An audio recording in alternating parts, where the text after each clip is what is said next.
Hello, hello, hello. We're live, or I'm live, or we're all alive. Welcome, everybody. Back for another live stream. Been trying to do these more often, um, and especially because I've made the graphic of tentative title Tuesdays. I guess it could have been tentative title Thursdays too, but like Tuesday just has uh, a better ring to it.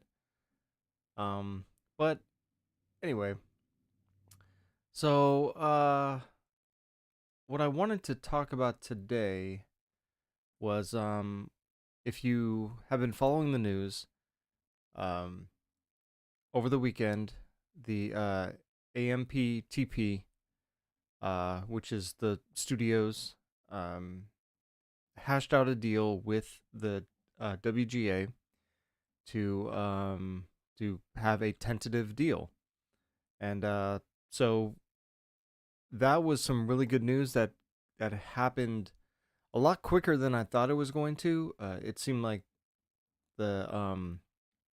it seemed like both sides were just not talking to each other, or they were kind of at this gridlock, and um, sort of like a I guess a waiting game was happening, where each side had exhausted their uh, negotiations and weren't really like there were some concessions, but it just seemed like both sides weren't happy with with the deal and the counter offers.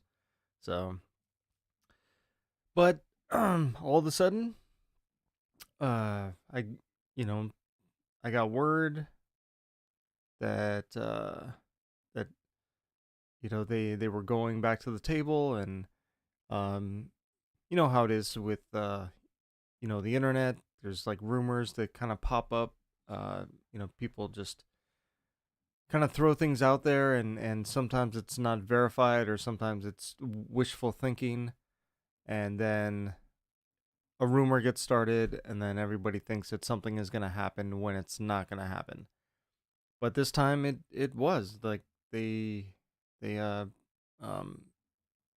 they got the deal done, and now what's next is so the strike is not over quite yet, because they have to the Writers Guild has to bring uh, the tentative deal to its members, and then they will vote on it to ratify it for the next 3 years. So if that doesn't happen, then um, they'll have to go back to the bargaining table and hash out, whatever the deal is going to be. Excuse me. But with that, they it's been a long time. It's been months that the it's been the longest strike for the WGA. So they are so it was a good indication uh, that the deal that they have is probably the deal they're going to go with, because it's been so long, and because there wasn't much movement on the contracts. And so yeah, they're going to be they're probably going to ratify it, but you never know. I don't like to assume I know anything, especially because I'm so outside of what's happening in Hollywood. That I always try to keep keep an open mind about the results that uh the results of any one thing. You know, anything from box office to like deals. Um, like you just never know. So anyway, that I thought that was like some pretty good news. But the strike is not really over yet, and it might possibly be over um this week. From what I hear, they could ratify it as soon as today, maybe tomorrow. So uh, we might get word that the deal was struck and they have their contract for the next 3 years. And who's who's to say like what is going to happen 3 years down the road from now? If the writers will be emboldened um, to go on strike again, knowing that they were able to last for so long. And not to say that everybody was like not to say that all the guild members were like this was a happy time or anything, because it wasn't. Everybody out there wanted to be working. um and the fact that they couldn't, and the fact that they had bills to pay, and their savings was drying up, and there were some stories that came out that the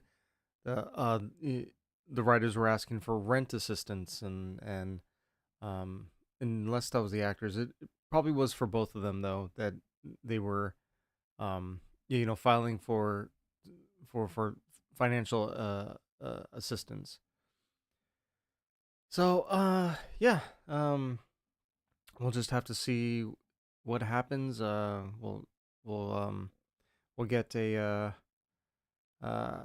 a word and on this pretty soon, I'm sure.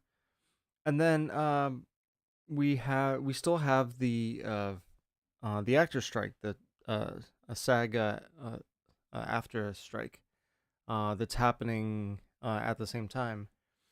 And what what I hope is going to happen, and um, is that whatever deal that the studios strike with, whatever those deal points are, that they strike with the writers, that will carry over into what they offer the uh, the actors, especially in terms of of AI, but also uh, residuals, a better payment structure, more transparency with streaming, all of that. Like I hope that gives the actors more leeway to to basically say, all right, you gave the writers this, and so you should give us that same kind of concession, or that same kind of deal, if not something way better. And who knows? To kind of make things a bit more, not complicated, but they the actors were trying to get um uh the video game voice artist to also uh go on strike as well. So um in terms of like, the writers, is kind of like there's there's all kinds of writers. Obviously there's the ones who work on movies and TV, but there's also ones who write for like Saturday Night Live and like variety shows, or what is considered to be variety shows, talk shows and stuff like that. um yeah, if you were paying attention, I think it was a couple weeks ago, Drew Barrymore. Oh, excuse me.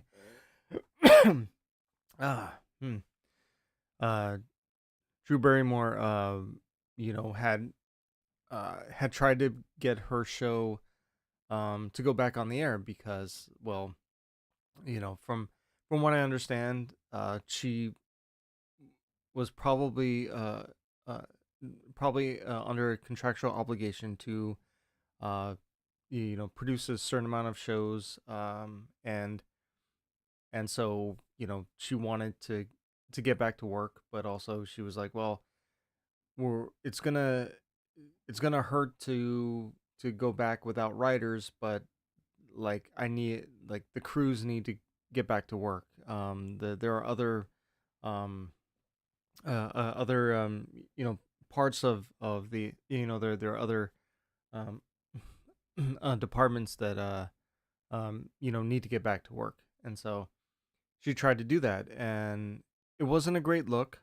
I think a lot of I think it took a lot of people by surprise, especially the writers who were this time around in this strike. It was like solidarity. So it's like if there was any, it sounded like if there was any kind of uh deviation, or if it looked like you were working on something, that it was an automatic like scab uh label.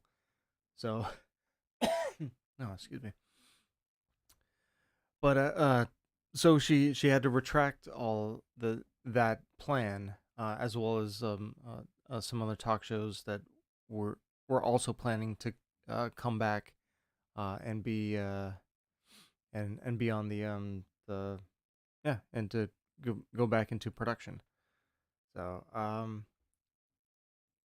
but with that, it's yeah, it's it was a little complicated because like as much as those shows could go back on the air um without writers, without the actors, which they could. It would just be overly produced like podcast is the way I like to think of it. It's just like you're throwing all this money in so that people can sit around and BS. uh so that that is that. So if the actors are able to make a deal, and the writers ratify the deal that they have, then yeah, we could see production uh, coming back in the new year. And unfortunately, there have been a lot of shows that have been canceled, or a lot of projects they were suspending overall deals at certain studios.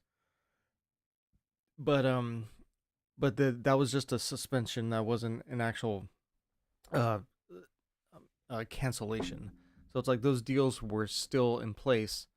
It's just the studios wanted to save some money and not have to pay um the showrunners while they were, well, while they essentially couldn't work. They were just kind of paying out their deals.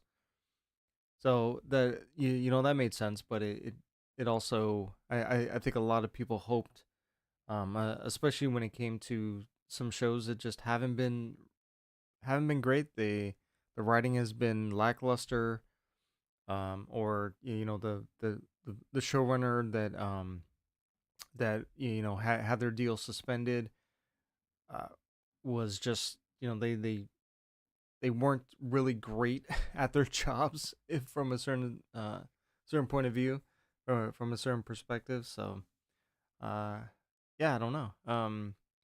But I'm sure those deals are probably going to like either they're going to renegotiate those deals, or they could possibly cancel them and say, we gave you this deal and what you produced has not been great. We're not getting views.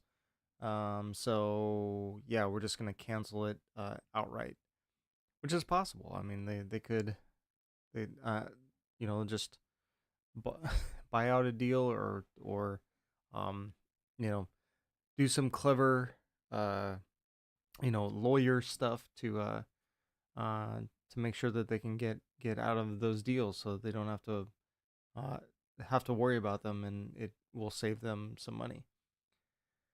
So that is I keep saying that that's great, because um yeah, I'd released an episode yesterday. I'm coming back to recording uh, uh, a podcast uh, episodes, and so I talked about this this situation, and then that's probably why I'm like kind of, I'm like, I've already kind of I've already talked it through on that episode. So if you want to check it out and see and like give it a listen, it should be up on Spotify. What had happened with the podcast is that because I let it be dormant for so long that yeah, the episodes had disappeared off all the streaming um sites that I was able to get it up on, and then even my hosting site forgot that, that my podcast was on there, so it was pretty much starting from scratch. Which is fine. The the first time I did this, like I think it took me 100 episodes in order to get comfortable with just talking in general, and even then, it's been, it's never a it's never an easy thing to do, to have to have to talk about certain things. I'm very much a visual person. I like to show things as much as possible. I like to write things down. I'm just because of the fact that, like, sometimes it is legitimately really tough for me to just do something as simple as talking. It's much easier just to, you know, like they say, a picture, um, equals 1,000 words. If I think I botched that quote, but yeah, like I feel like I can communicate so much more uh through visuals than I can with my voice sometimes. But it did help me uh, learn how to speak, how to then not speak, but because I know how to speak, but you know what I mean. Like it helped me to be comfortable talking, talking out my ideas, and really trying to craft an argument, or try to teach something through these episodes. So you can still find you can find some of those old episodes on the tentative title with Tim a YouTube page, and I should upload all of them, because I was kind of I was uploading them to my personal or my my personal professional site, as well as like uploading them to this YouTube site. So uh, anyway, that's kind of all I wanted to really talk about today. Um, so I I also have a feature film that I um had released uh, last year, uh, called "Look Into the Fire," and you can find it on um uh yeah, you can find it on Roku, you can find it on uh, Amazon Prime, and you can find it on Tubi. It's a film that I that was made with blood, sweat, and tears. Essentially, it it took me, oh gosh, since 2014 was kind of when I started to really seriously work on this idea, and then I wasn't able to go into production until 2017, and then um and then it wasn't and then it took all that time after late 2017 to get it completed, and I finally got it completed last year, and yeah, it's out in the world. Go watch it. Leave a review, or send me an email, and let me know what you thought of it. Um, it's a very weird movie, but it's the kind of movie that I like, because it plays with your head. You don't know what's going on for some of it, and hopefully when you get to the end, it'll all make sense. And yeah, I love the those kinds of movies. I grew up with the the M Night Shyamalan, like films, like his whole like twist ending kind of thing. But even without those, like there were just movies like 12 Monkeys or um heck even like Seven or just those like gritty movies where it's just like you get to the end and it's like this gut punch and you're just like, oh my gosh, I can't, like, this is amazing, but this is also like this is you know it that it stays with you. You kind of spend time, you spend some time after watching it, or at least I do. I'll spend time just thinking about a film if it really hits me, um you know like really deeply. And yeah, I love those kinds of movies that stick with you. And I tried as much as possible to make sure that um this film was was like those films, that when you were done watching it, either you would want to watch it again, to see if you caught everything, and then or that you walked away from it, just kind of like thinking about it. And it's a psychological thriller, so um hopefully I did my job as a filmmaker at um you know making a story that you could appreciate and that will cause the audience to think. So but yeah, it was also it was my the first feature film that I had ever worked on. Well, that I had written and directed, not ever worked on. I've worked on other feature films. Just this was for me the first one that I'd written and directed, and it was this huge undertaking, and a lot of stress. Like I said, a lot of blood, sweat, and tears, but it it got done. It's crazy to think that there are there there are like hundreds of thousands of films that either don't finish, uh that like they don't get through principal photography, or uh, they never get off the ground, or they are completely abandoned in post.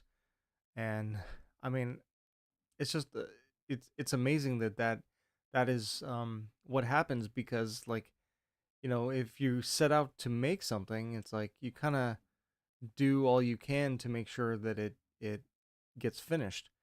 And there were plenty of times when I thought that this film was never going to get finished. I thought this film was going to be one of the tally marks on films that never made it out of post. And it was really depressing in a lot of ways, because I just thought, oh no, like I really I really want to be I really want to be one of those stories of like like um that uh, that I finished the film. And so yeah, I was very stubborn, and I was like, I had to keep coming back to the reality of like eventually this is going to get finished.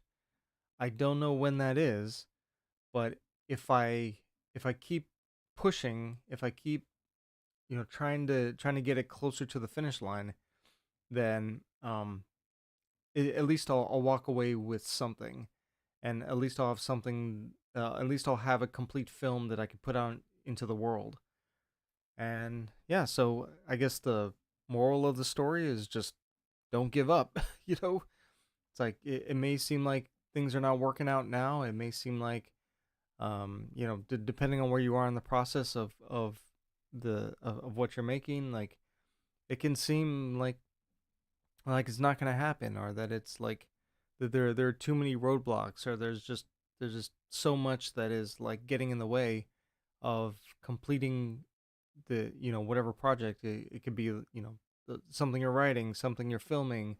It can be just any creative endeavor is always going to come up against resistance. It's always going to come up against just the struggle of getting that whatever it is in your head out into the world. And who knew that like that simple act of creating is sometimes the most difficult uh, part of the process, is just just getting it out of our heads onto the paper so that we can rearrange it and edit it and show it to people. Like it just but it, and it oftentimes takes a lot of time, and that's why I think a lot of people just quit, because it takes so much time, and a lot of time where it seems like nothing's happening, or that there's no possible way that what you're working on is going to make its way out into the world. And yeah, I'm not saying that everything that we make needs to be released. There are plenty of things that we can work on that that are just small projects. They're there um for us to practice. Like I've started recently making little like shorts, like short skits, maybe like 1 to 2 minute short skits, and that kind of came that need to make those those films kind of came out of this frustration with my writing. Like I didn't feel like writing was like I was doing I was writing stuff, but every single time I'd sit down, I was like, all I'm seeing is a mountain. I'm seeing the like all of this work, and this is just the beginning. Like, this is a script. Now I need to find people who want to produce the script, and I need to find actors, and I need to find locations, and there's so many like and that's the process, and I understand that really well. It's just I got to a point where I was tired of not having like I just wanted to like pull out my camera and start filming something, and that's what I did.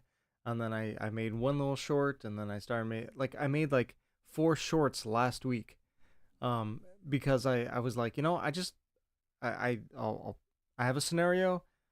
I'm gonna set up my camera. I'm gonna make sure I have coverage, uh, for for the shots I need, and then I put it into Premiere. I cut it together, and I was like, oh, I threw some titles onto it, and it worked. I mean, they worked out really great. Um, I didn't bother with much lighting at all. Like it's all natural light. Heck, some of them I didn't even bother like pulling out my boom mic to record sound, because I hadn't intended for there to be to be like any talking or anything. So, oh, excuse me.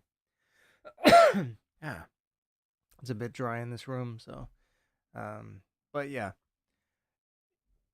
uh, so if you're if you're kind of stuck, if you if you just need something to work on, like it's okay to kind of switch gears. Like if you're usually a director, and directors don't usually get to direct very much, because of the fact that you need to have a script, or you need to have you just need to you need to have more resources in order to like to practice directing, especially if you're directing other people, if you're practicing directing actors. um but I mean, you can still just grab your phone and start making like little short skits, short videos, and just like just having something creative to work on while like while you have some downtime. And I wish I would have done this. Like I can't believe I didn't just think, I have a camera, I have editing software.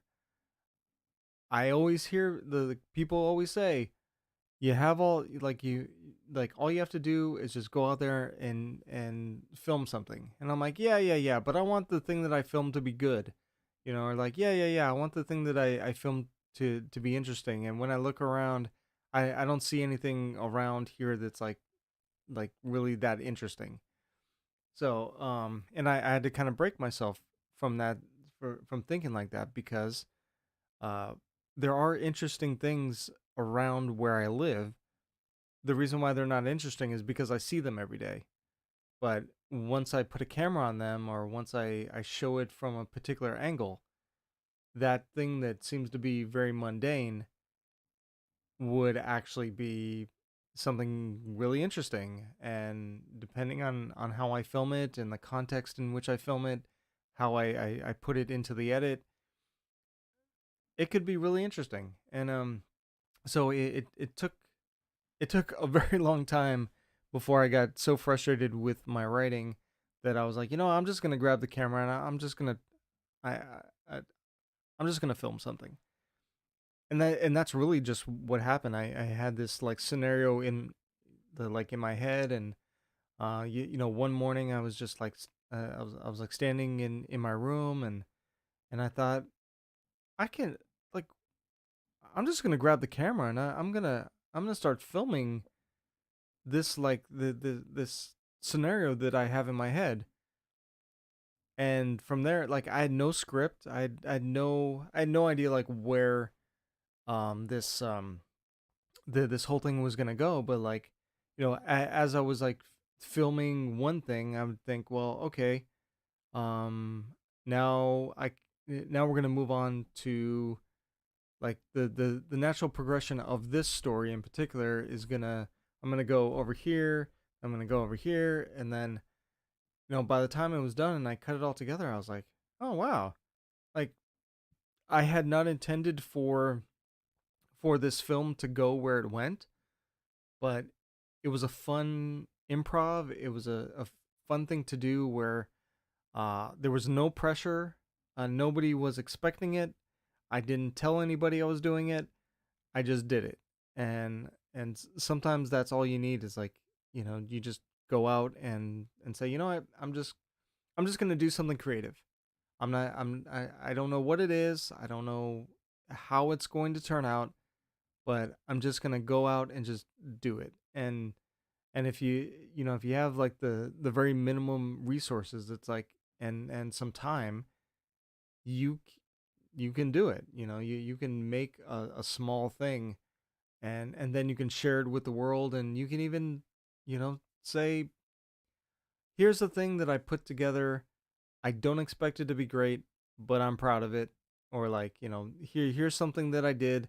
I was trying, you know, fill in the blank. I was trying to, like, with these shorts, it was like I was trying to do a film with just me.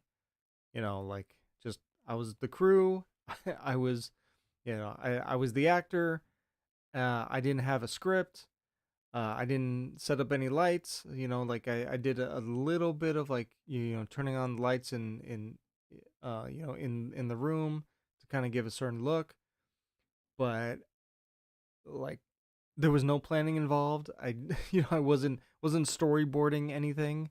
I was just using my instinct of, you know, okay, well, here's the scene. What in the scene would I like to see? Okay, well, I want to see a close up of this, or I would like to see, like a master shot of this, or like I want to, like, and that's kind of just what I was doing, and it was so much fun, and it allowed for that creative part of me to to that muscle to kind of be stretched a bit. And I think it's important that I think we kind of get, at least for me, I get caught up in the um you know uh, uh, in the thought of, here are all the things that I don't have, and that's really like not the way it's supposed to be. It's like, just look around. There's plenty that can be used around here. There's plenty of stories. There's plenty of um small scenarios that I can come up with that can turn into like a little comedic short, or could be something very dramatic, even though it's very simple. Like, and like one of the um shorts was about just the, you know, a sink full of dishes and the faucet dripping. That's all it was about. And it was, and you know, the character that I was playing is like talking to somebody, you know, on the phone, and you know, so it's like that's all it was. And yet, you know, I was able to through the shots that, you know, that I picked, I was able to build up something that was hopefully interesting, somewhat dramatic. But yeah, it's possible, and um I should practice more, and I plan to do more of these little shorts because they are a lot of fun, and it's a lot of fun to put them, you know, up on YouTube, and then, you know, share it with the world, and you know, or at least share it with you know, with people I know, and say, hey, here's this little thing I threw together, you know, that, like, enjoy. And you know, it seems like a lot of people have enjoyed them so far, so maybe I'm onto something. But yeah, um, I know creativity, having that drive to make stuff, like, it's not always there, and I spend most of my time just kind of wallowing in self pity, or wallowing in the fact that I don't have any good ideas, or that, you know, I don't have any time to you know, write this script that I'm thinking about for a while, or you know, there's any number of excuses that I give myself on why I can't do something. And I always seem to come back to the basic frustration of, this thought process is stupid. I need to just get off my ass and do it. And for me, that always seems to be the cycle that I'm in, is that, you know, I spend a lot of time thinking and worrying, and I could have spent all that time just doing. Even if what I made wasn't great, or didn't amount to anything, at least I was practicing a bit of my craft, instead of worrying about the fact that I didn't have, you know, the that I you know, I didn't have all the resources I wanted, or that, you know, like, I just do stuff. Just keep being creative, keep working on stuff. Um yeah, it's the yeah, yeah, this part is kind of like me talking, you know, giving myself a pep talk, because you know, I know plenty of people who are constantly creating stuff. They you know, they have the you know, they're writing, they're filming, they're working on other stuff. Like, they're constantly cranking things out. They're constantly in this mode of creating, and I'm just like, wow, that's like I wish I had that kind of energy. I wish that you know, I could do that. And what I fail to realize is that I can. Like, I just did. I made 4 short films, like, last week, and I just did it. And you know, that's kind of that's kind of the I guess that's the big lesson here, is like, just grab a camera, and grab your phone, grab whatever, and just start finding things to film, and then when you're done filming, figure out a way to put that stuff together. And then, you know, if it's not something that's too great, then, you know, you don't have to release it, but at least you spent your time working on something, and not just wallowing in self-pity, or wallowing in the, oh, well, I need this resource or that resource, or I don't have this, I don't have that. It's like, nah, like, the more I get I like I guess, like, you know, some of my point is that, um you know, once you kind of kickstart that creativity, is this this it keeps regenerating itself. And so the more you do it, the more you kind of jump from one thing to another. It's like, the more energy you have to create stuff, the more uh the more that ideas come to you, the more that you know it becomes exciting to work on stuff instead of So sometimes it can be, you know, it can feel like work, and it's just like, oh, I don't want to work. I'm really excited about the story, but that's so much work. And it's like, yeah, but when when when you kind of like step away from the thing that is work and you do something fun, and then you come back to that thing that's work, like something in our brains, like we kind of work something through in our subconscious, and we end up like so we come back to that project and things just kind of open up, and we're like, oh, why was this so tough? Like, well, why was I struggling with this story? Like, the answer is so obvious. It's right here. So yeah. All right, I've been streaming for a good 40 minutes, and yeah, I just kind of wanted to jump in, and uh these podcasts, these live streams are part of this creative process that I've been talking about, and yeah, I plan to be here every Tuesday at 4 o'clock, and doing these live streams. And then on Mondays, I plan to release a podcast episode. So be on the lookout for those as well. You be able to find them on like Spotify and wherever you get your podcasts. I'm trying to get those episodes on all those sites. But yeah, I guess not much else to really talk about. You know, go go check out Look Into the Fire. It's on Amazon Prime. It's on Tubi. It's on the Roku Channel. And yeah, go check it out. Leave a review. Send me an email. Let me know what you thought of it, or send me a DM on Twitter or X or the whatever it's called. And yeah, just let me know what you thought of it.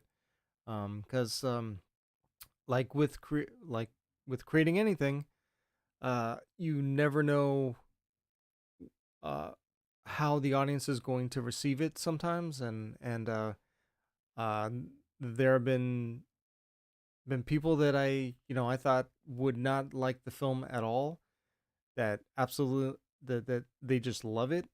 And then there are people who are like, well, it was okay, but if you had a little bit more money, it probably would have been better. Or or the people who just outright are like, it's not for me. Nah, I didn't like it. I was like, that's fine too. I mean, that not everything that we make is going to be a winner with everybody. There's always going to be the people who hate what we create, and for any number of reasons. Like, could could come from jealousy, or from the fact that like they see that we're actually doing the thing that they really really wanted to do. um that sometimes that happens, and they the response to our stuff is that they they don't like our stuff. So anyway, um so all right, I'm gonna go. So everybody have a great evening or morning, or whatever time of the day it is. If you're listening to this on a rewatch, like, thank you for watching, for listening. So all right, guys, I will see you guys next Tuesday. Bye.